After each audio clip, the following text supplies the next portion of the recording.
श्री स्वामीनारायण भगवान नी जय, अक्षर पुरुषोत्तम महाराज नी जय, प्रमुख स्वामी महाराज नी जय, महंत स्वामी महाराज नी जय, प्रमुख स्वामी महाराज शताब्दी महोत्सव नी जय. As we carry on the third part of the Jivan Charitra studies that we're doing, we're looking at Abhyas C, pages 101 to 158. This next section is going to be a very, very interesting section because it deals with the relationship between Pramukh Swami Maharaj and Shastriji Maharaj. And it's an incredible few chapters where Shastriji Maharaj coaches. We can see how Shastriji Maharaj was actually coaching Pramukh Swami Maharaj and training him. We'll start off with the first prasang. Shastriji Maharaj's 82nd birthday had been celebrated in Atladra, February 6th, 1946. And Pramukh Swami Maharaj was also present at that time. His age was he was about 24 years old at that time. So between Pramukh Swami Maharaj, he was 24 at that time, Shastriji Maharaj was 82.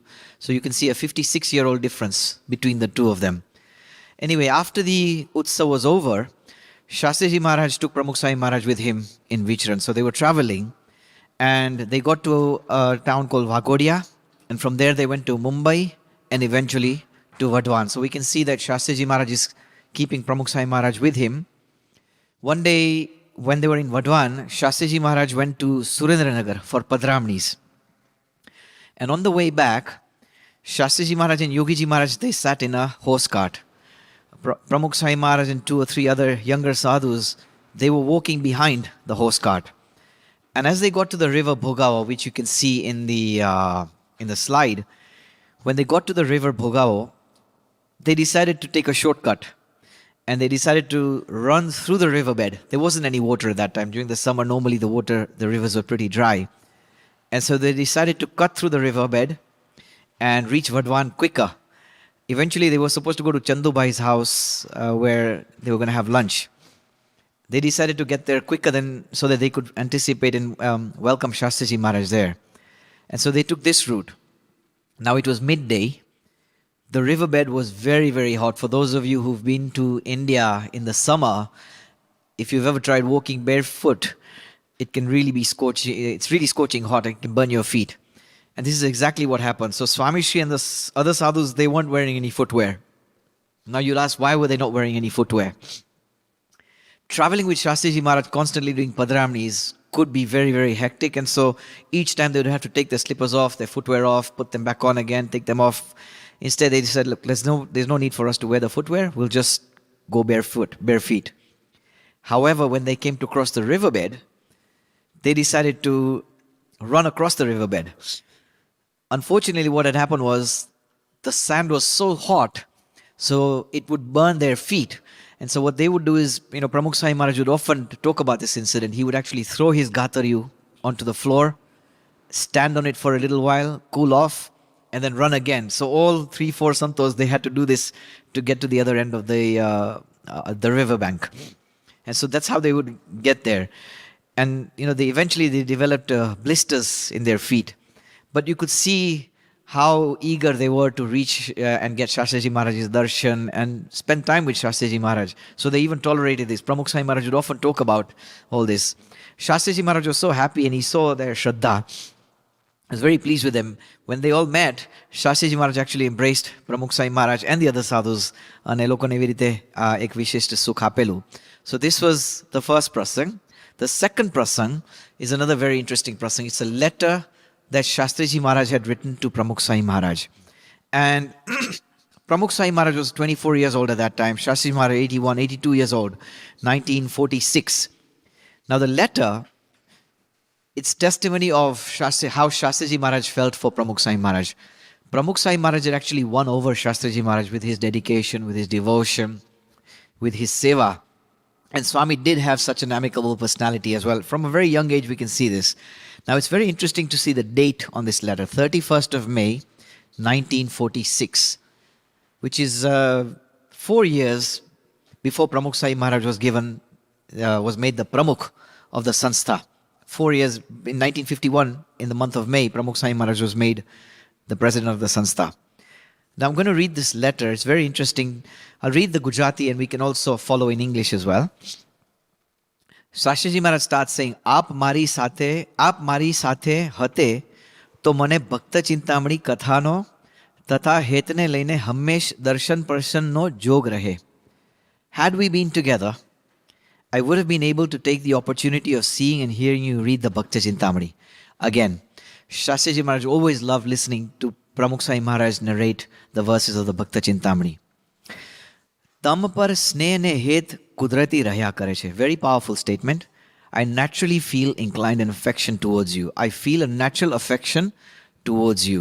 You know, you can see Shastriji Maharaj is almost like there's a 56-year difference between the two of them. And it's almost like, Shastriji Maharaj was almost like a grandfather to Narayan Swarup Das. But you can see the affection and the care that he had. ભારે પુણ્યના જોરે આ જોગ થઈ ગયો છે. તે કુદરતી મારું મન તમારામાં જ રહ્યા કરે છે. You have gained this association through great merits. Naturally, I think of you continually. Now, Shastriji Maharaj was a very strong personality, very, very focused. But for him to say things like this, it carries a lot of weight. આપ બુદ્ધિશાળી છો ને પૂર્ણ સમજો છો કે મારી ઉપર સ્વામીને હેતને બહુ છે. તેઓ બીજામાં નથી.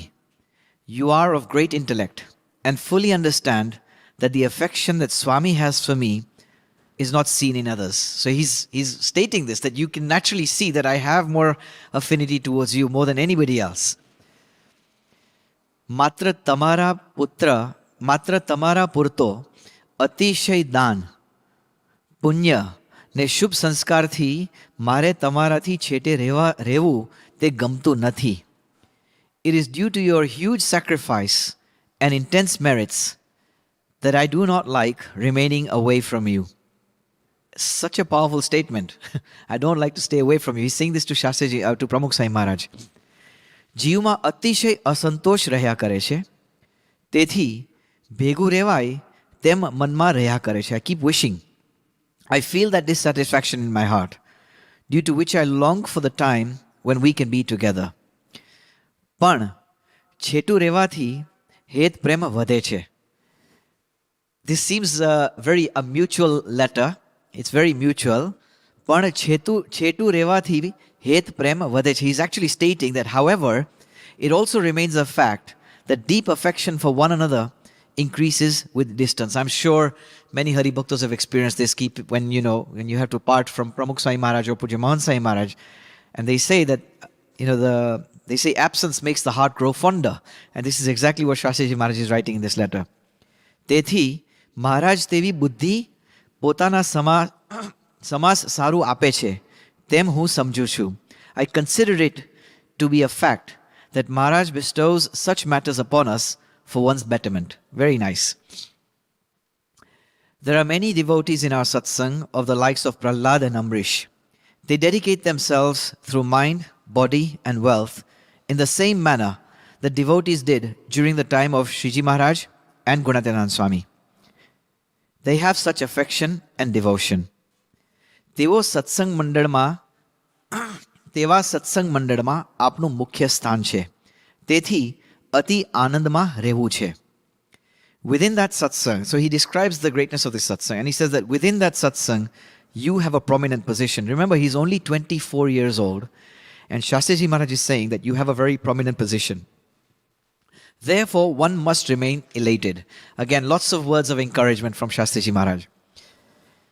Gunatyanand Swami has said that with the constant feeling of Atma consciousness and fulfillment, one should be strong and shoulder the responsibility of satsang. You can see he's planting the seeds from a very early age, knowing the great responsibility that Pramukh Swami Maharaj is going to shoulder in the later years. બહુ જ સ્વામી ને મહારાજ રાજી છે. અત્યારે તો આખો સત્સંગ આપની સામું જોઈ રહ્યો છે. Again, very strong. Both Swami and Maharaj are intensely pleased with you. Currently, the entire satsang looks towards you. They think Think, you are much loved in satsang by all, also by the likes of Jogi Maharaj. Consider this to be your great fortune. A very, very powerful letter written by Shastriji Maharaj. And so this chapter talks about this letter, and it just shows the mutual respect and love and affection that the Guru and the Shishya had with each other. Let's move on to the next prasang. Again, now all these incidents that we're reading now are about the relationship between Shastriji Maharaj and Pramukh Swami Maharaj. Now, Saharanpur was a one of Shastriji Maharaj's favorite places. He would often go there. And when he was there, he would undertake new projects for the development. One day it was Ekadashi, and they were working on building a wall near the mandir.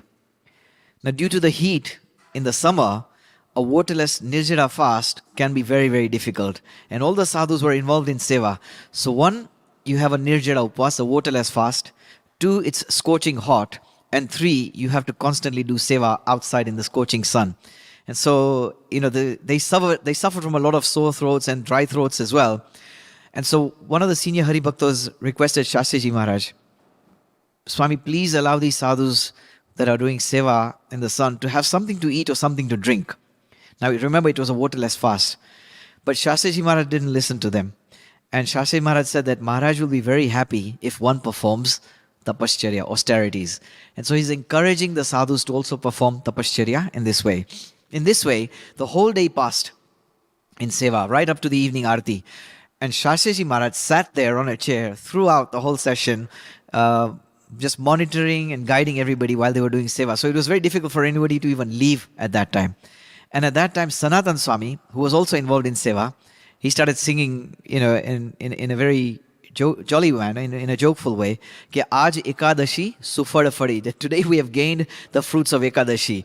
And everybody had a good laugh and a giggle about this.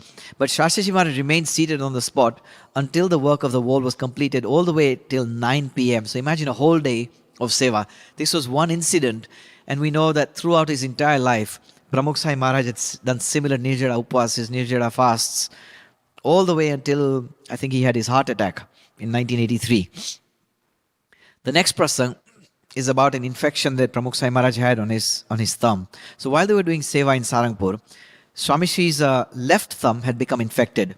Now, it wasn't very clear how this had come about, but Pramukh Swami Maharaj had neglected this, which was very typical of his nature. Any bodily discomforts, anything, he's completely neglected it. Par Swami Vartata. But this was how his natural inclination was. And it became infected. The pus developed within. It was very, very painful. And yet Swami didn't tell anybody. Obviously, eventually people did find out. And then, they had to treat it. But this was typical of Swami Shri, the way he would actually tolerate in silence. And he had a very unique way in dealing with pain. And many people have seen this. And Swami said one very nice thing. By saying one's pain is not going to be relieved. By telling others, one's misery is doubled. There is sorrow for oneself and also sorrow for the listener. Therefore, one should tolerate in silence. Speaking does not reduce the pain. It would increase it. Understanding it to be the will of God, remain happy. Now, Bapa often used to say this. This is for himself. He would care so much if somebody else was hurt or was in pain. His heart would bleed. Yet when it came upon himself, this is the way he dealt with his own pain. He says, Bijane kaine, bijane dukhi sukara karwa. Why make the listener upset with your sorrows? And we read this in the first few chapters as well, where Swami would just naturally tolerate. It wasn't in his nature to self-pity or go around asking for sympathy from other people. And this is very evident in this incident over here. So this was exactly how Swami Shri's understanding was. And then eventually he says that we should understand it to be the will of God and remain happy. Bhagwanni ichha manine anandma revu. And eventually, obviously, they did find out that Swami's thumb was infected. They took him to Botad for treatment. He spent about a week over there with treatment and medication. And eventually, he stayed in a dharmashala. Bhav Singh ji karine ko khata. Emni dharmashala ma Swami ત્યાં રહેલા હતા. The next prasang is another very interesting prasang. So while they were traveling with Shastriji Maharaj, and in Vichran they had reached Jhalawad, and they reached the station, reached Muri by train. Now it was evening at that time, and it had become dark. It had been raining very, very heavily, and so no one had been informed in advance, or no devotees had come to pick the santos up at that time. So, it's very easy today to just pick up the phone or send somebody a WhatsApp or a text message or something like that. Communication back in those days wasn't that easy. You could send a letter, and whether it got received or not, it was very difficult to tell. And so, unfortunately, no one was there to receive the santos at the station. And so, the sadhus, they spotted a horse cart just outside the station. Unfortunately, it could only seat 3 people. So, Shastriji Maharaj, Yogiji Maharaj, and Nirgun Swami, all 3 of them, they sat in and they left. And then Shastriji Maharaj told Pramukh Swami Maharaj and another sant called Sanatan Swami that, why don't you guys just stay here the night, and we will send a cart in the morning. So the whole night, Pramukh Swami Maharaj stayed in the station that night. There is a very similar incident like this for Puja Mahan Swami Maharaj as well, where they had actually gone to the station and no one came to pick them up. And because of some confusion that had between the village, there was nowhere to stay in the village as well. And that same night, Puja Mahan Swami Maharaj also had to spend the whole night on the station platform. And we hear that he actually got bitten by mice that night as well. So we can see the lives of our Guru Parampara. They've actually had to tolerate a lot of hardships in their lives, yet never have they told anybody about these incidences. We generally hear them from other people. So anyway, the next day when Pramukh Swami Maharaj, because the rains had fallen, many ants had also appeared at the station. And so it was very, very difficult to sleep. It was wet. You can't even forget about sitting down. You couldn't even sit anywhere. So the rainwater was leaking from the roof tiles. There was water everywhere. Very, very difficult. It's God knows how Swamiji spent the whole night over there. But despite such difficulties, Pramukh Swami Maharaj enthusiastically continued this vicharan with Shastriji Maharaj. No matter what kind of inconveniences that came their way, for Pramukh Swami Maharaj, he always looked at them as very trivial matters, and which is a very, I think, a very inspiring thing to learn, how Swami actually treated bodily discomforts. He didn't even look at them, and he focused more on what he had to do, which was his seva, and looking at the life of Shastriji Maharaj. We're looking at C6 now. Again, Shastriji Maharaj coaching Pramukh Swami Maharaj. Some very interesting prasangs over here. So while they were in Vicharan, they came to Sarangpur. Shastriji Maharaj and Pramukh Swami Maharaj once came to Sarangpur. And one evening, while Pramukh Swami Maharaj was reading the Katha, he was reading the Hari Lilamrit and the 9th section from the 6th chapter. And in that chapter, it was described how Krishna Prasad, the son of Gopalji of the Dharma code within that family, was taken to Shiji Maharaj for initiation. So Vartman Dharavene. And at that time, Maharaj offered Vartman and blessed him that he would become a scholar equal to Shankaracharya. So this is Krishna Prasad.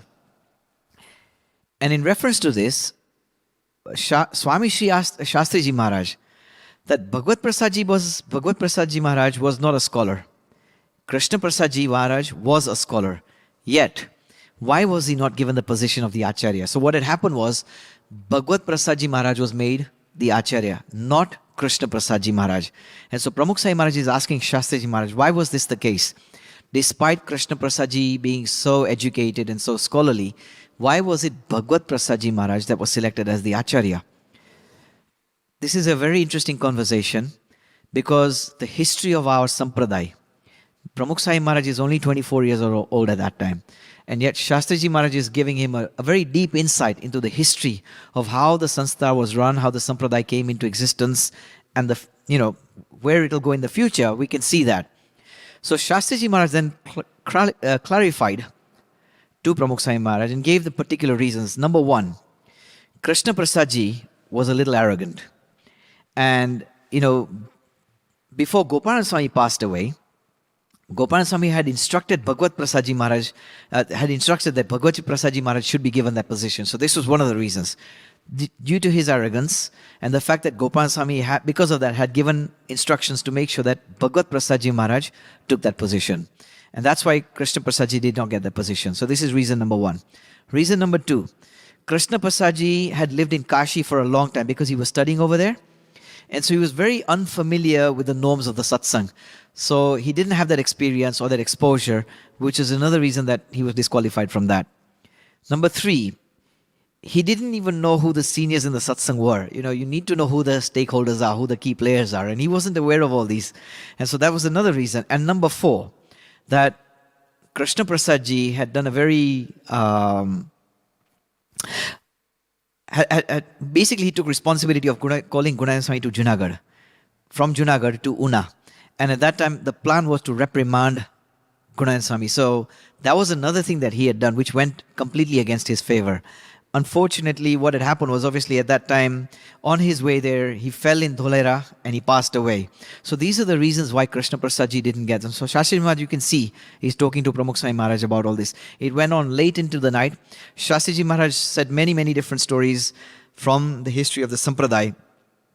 The next morning, while they were doing Katha, Shastriji Maharaj looked at Pramukh Swami Maharaj and said, Deshatanam Pandita Mitrata. Meaning, by traveling from one place to another, one's intellect flourishes.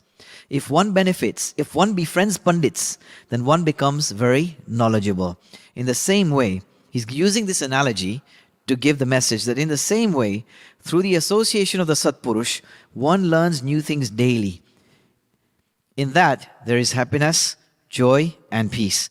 Therefore, never think of parting or staying away from him. So he's saying, don't stay away from me. Stay away from stay with the Satpurush, all the time staying with the Satpurush. And staying with the Satpurush will bring happiness, and it earns the blessings of Bhagwan Swaminarayan and the Rajiv of Bhagwan Swaminarayan. He also spoke about the administrative skills of Kothari Gordhan Das. Gordhan Bhai was the administrative head of Vartal. He also talked about Acharya Vihari Lalji Maharaj, as well as the traditions and the customs of the Sampradaya. Again, lots of lessons for Pramukh Swami Maharaj. And in this manner, in the spiritual atmosphere of Sarangpur, Shastriji Maharaj used this opportunity to train Pramukh Swami Maharaj. He was basically molding the future leader of the organization. We look at the next chapter, the next page. Shastriji Maharaj, again, another art that Shastriji Maharaj taught Pramukh Swami Maharaj. After the Ankut Utsav in 1946 in Atladra, so Shastriji Maharaj, Nirgun Swami and Pramukh Swami Maharaj and a couple of other santos, they were constantly traveling in Charotar, and they came to Karamsad at that time. Lunch was scheduled in Karamsad, but the local devotees, they informed Shastriji Maharaj that there weren't any Brahmins to cook. So back in those days, either the santos would do the cooking, or they had some Brahmins that would come and do the cooking for the santos at that time. So Nirgun Swami, we all heard of Nirgun Swami, had a bit of a short fuse. And so as soon as Nirgun Swami heard that, he questioned and he said, why have no arrangements been made? And Shastriji Maharaj then immediately calmed the situation down. He said, look, don't worry. This is very typical of Shastriji Maharaj. He said, let's not worry about it. Let's just get on with it. And again, solution-oriented Pramukh Shastriji Maharaj. Let's get on with it. No problem. We will prepare the meal. And he instructed Swami Shri and Nirgun Swami that Tamebe rotli banao. You make the rotlis. I will make dal, bhat and shak. That's what I'll take care of. So Shastriji Maharaj, then he tied his gatari around his waist, which was very typical of him when he would do the cooking. We'd seen Pramukh Swami Maharaj do the same as well. They started to prepare the meal. Pramukh Swami Maharaj and Nirgun Swami, they started making the puris. Pramukh Swami Maharaj rotli vane, and Nirgun Swami would fry them. But there was so much smoke, so Nirgun Swami, he kept on muttering under his breath. Kya khota aam shentem. He kept on muttering about it. It took them 1.5 hours to prepare the food. Eventually, then they offered thar to Thakurji, and then they ate. So Pramukh Swami Maharaj often shared this prasang. But during the course of another Vicharan, Pramukh Swami Maharaj had gone to Limbasi with Shastriji Maharaj. Again, no cook over there. And the devotees, on top of that, they said to Shastriji Maharaj, Swami, can you also make ladus? So there was a request that while you make these other things, can you also make ladus? Now that's an extra thing that you have to go and make. Now the santos were probably not going to have that. But for the sake of Thakurji's thar, and also to offer it to the Hari Bhaktas as well, they made some ladus as well. So Shastriji Maharaj immediately agreed. Swami goes, what's the big deal? Come on, let's make them. So again, he jumped onto the occasion, and then eventually they made it. Swami Shri said that, making food on such a large scale was new to Pramukh Swami Maharaj and Bhakti Jivan Swami at that time. So then Shastriji Maharaj personally guided them step by step. First, he ordered the flour prepare the ladus before frying, and you have to fry them in ghee. And then Shastriji Maharaj at the same time started making dal and bhat. So both things happening parallel. So you could see he was an expert cook as well. By 11 o'clock, everything was ready. So Shastriji Maharaj got trained in all these things, not just Sanskrit, not just the scriptures, not the administrative skills also, but also in things like cooking. In fact, there was an incident once when Pramukh Swami Maharaj was, I think, in the UK, and he popped into the kitchen and he was making something. And then one of the santos said, Swami, oh, you can make, I think it was jalebi or puran puri or something like that. And one of the santos said, Swami, તમને આ પણ બનાવતા આવડે છે? તો પ્રમુખ સ્વામી મહારાજ બહુ સરસ રીતે બોલેલા, સ્વામી કે એમને ગાદી ઉપર નથી ચડી બેઠા, શાસ્ત્રીજી મહારાજે બધી ટ્રેનિંગ આપી દીધી છે. So we can see that Swami would often recollect and remember how Shastriji Maharaj had trained him in every aspect that we knew with Pramukh Swami Maharaj that we knew. We have a lot more to cover, but we will take that in the next session. Swaminarayan Bhagwanani Jai.